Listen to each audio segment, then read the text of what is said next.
com a assunção da luta pela sua libertação, registrou-se uma mudança de condição e os povos africanos retomaram a iniciativa histórica e avocaram para si o direito de passar a ser ator principal e sujeito da sua própria história.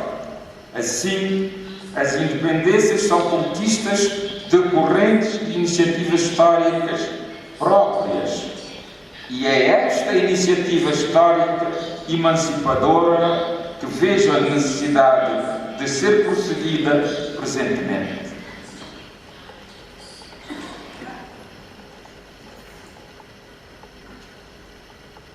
Deixando de fora a ação da Organização da Unidade Africana, que retomarei mais à frente, gostaria de destacar outro aspecto da história contemporânea africana, que são os processos de edificação dos Estados soberanos e das respectivas instituições.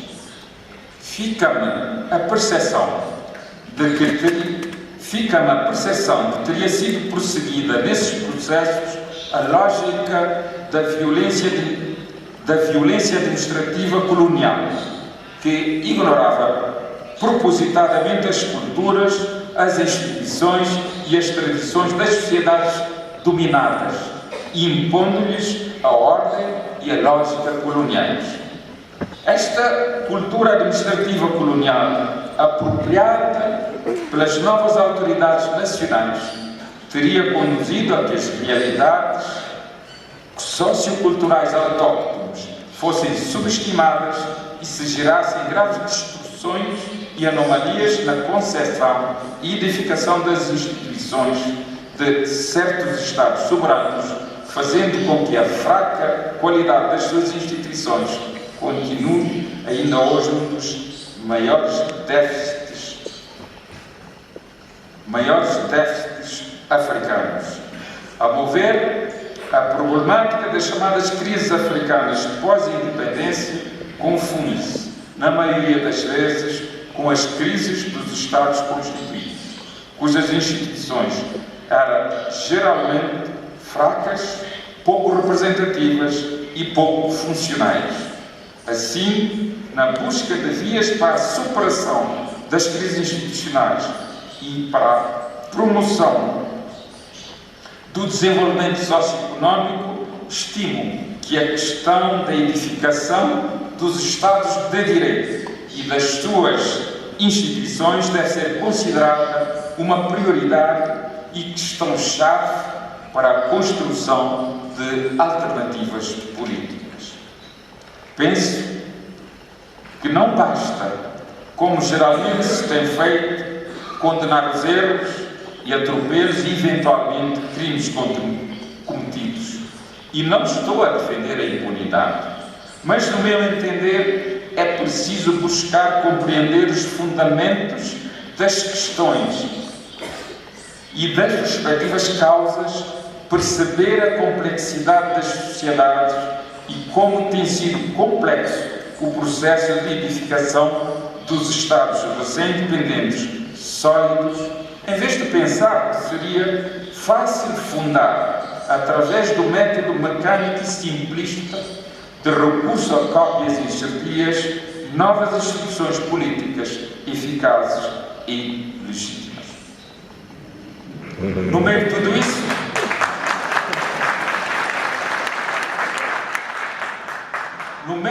isso, coloca-se uma outra questão crítica, que é a capacidade de transformação de culturas institucionais herdadas e da emergência em substituição de uma outra cultura institucional mais criativa.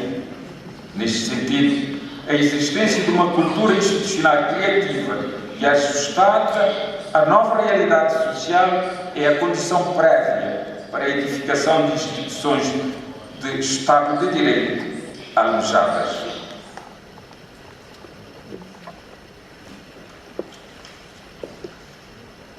Outra questão relevante a se resolver é de natureza ética. Como fazer com que o mérito, a competência, a dedicação e o profissionalismo se erijam em critérios fundamentais para o serviço público e a boa gestão das coisas públicas nos nossos países e do nosso continente.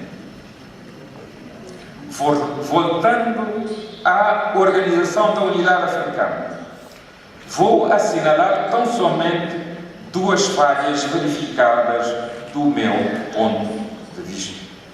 Primeiro, estimo que se elaboraram estudos e se fixaram objetivos ambiciosos, porém, não se cuidou da estratégia dos recursos materiais e humanos indispensáveis para a sua materialização, bem como o estabelecimento de prioridades execuíveis e indutoras de novos recursos e oportunidades. Isso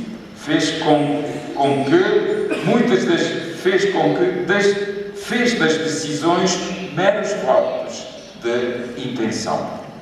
Segundo, ter-se ignorado ou subestimado a questão central da edificação dos Estados recém-instituídos, de modo a que fossem Estados de Direito, eficazes, legítimos, representativos e dotados de instituições sólidas. Não foi feito da organização e da qualidade dos Estados a primeira prioridade política.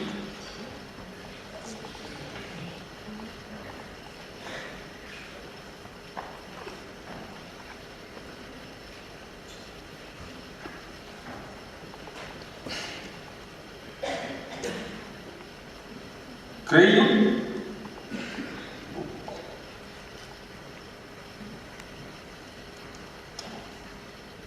a mesma problemática de fundo, a natureza e a qualidade dos Estados instituídos coloca-se presentemente à União Africana. Situa a questão da qualidade dos Estados no cerne da construção do futuro africano. Estou em crer que os objetivos unitários propugnados seriam mais facilmente atingidos se os nossos Estados de Direito fossem estrategas, fortes, eficazes e legítimos, constituindo-se dessa forma em esteios e garantes da geração de um contexto de estabilidade e de previsibilidade no continente, condição prévia ao desenvolvimento institucional, social, económico e cultural sustentável.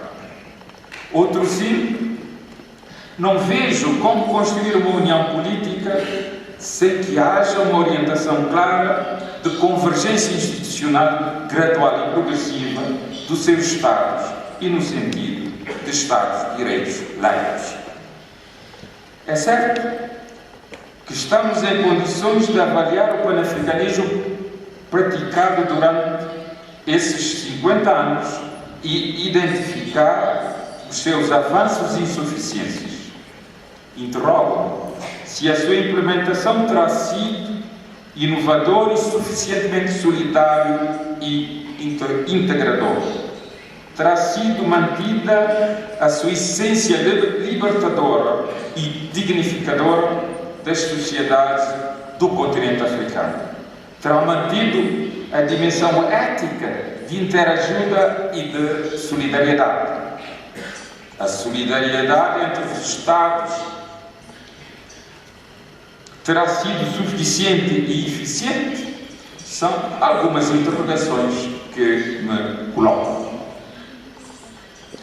No âmbito da visão panafricanista, vem-se observando quase quantas vezes posturas puramente discursivas, subjetivas e culturalistas, sem fundamentos sólidos, entre os líderes africanos, totalmente afastadas de um projeto político de materialização realista e consistente que permitam a construção gradual, por etapas, dos pilares fundamentais da arquitetura incubadora da proposta unitária.